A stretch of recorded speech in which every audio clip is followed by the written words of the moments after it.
Nehemiah 13. On that day they read in the book of Moses in the audience of the people, and therein was found written that the Ammonite and the Moabite should not come into the congregation of God forever, because they met not the children of Israel with bread and with water, but hired Balaam against them, that he should curse them. Howbeit our God turned the curse into a blessing.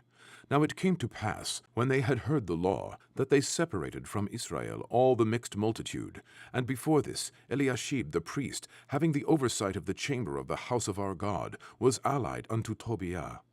And he prepared for him a great chamber, where aforetime they laid the meat offerings, the frankincense, and the vessels, and the tithes of the corn, the new wine, and the oil, which was commanded to be given to the Levites, and the singers, and the porters, and the offerings of the priests.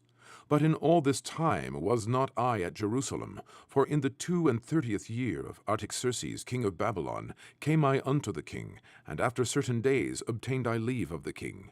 And I came to Jerusalem, and understood of the evil that Eliashib did for Tobiah, in preparing him a chamber in the courts of the house of God.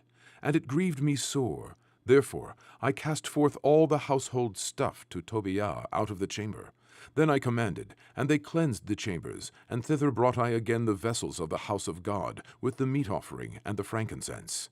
And I perceived that the portion of the Levites had not been given them, for the Levites and the singers that did the work were fled every one to his field.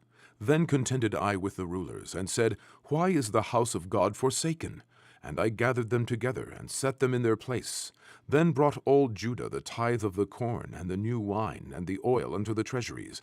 And I made treasurers over the treasuries, Shelemiah the priest, and Zadok the scribe, and of the Levites Pedaiah, and next to them was Hanan the son of Zakur, the son of Mattaniah. For they were counted faithful, and their office was to distribute unto their brethren. Remember me, O my God, concerning this, and wipe not out my good deeds that I have done for the house of my God, and for the offices thereof.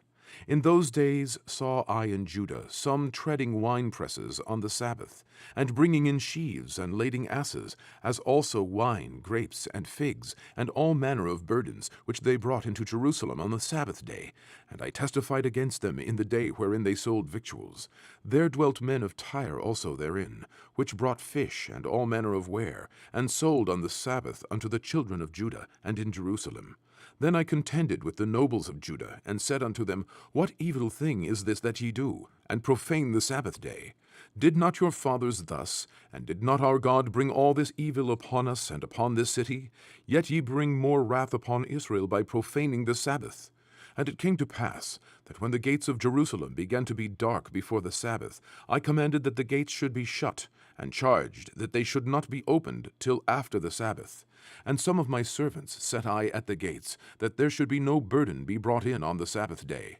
So the merchants and sellers of all kind of ware lodged without Jerusalem once or twice. Then I testified against them, and said unto them, Why lodge ye about the wall? If ye do so again, I will lay hands on you. From that time forth came they no more on the Sabbath. And I commanded the Levites that they should cleanse themselves, and that they should come and keep the gates, to sanctify the Sabbath day. Remember me, O my God, concerning this also, and spare me according to the greatness of thy mercy. In those days also saw I Jews that had married wives of Ashdod, of Ammon, and of Moab.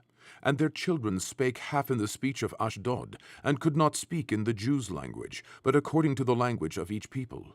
And I contended with them, and cursed them, and smote certain of them, and plucked off their hair, and made them swear by God, saying, Ye shall not give your daughters unto their sons, nor take their daughters unto your sons, or for yourselves.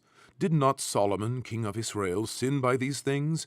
Yet among many nations was there no king like him, who was beloved of his God, and God made him king over all Israel. Nevertheless, even him did outlandish women cause to sin.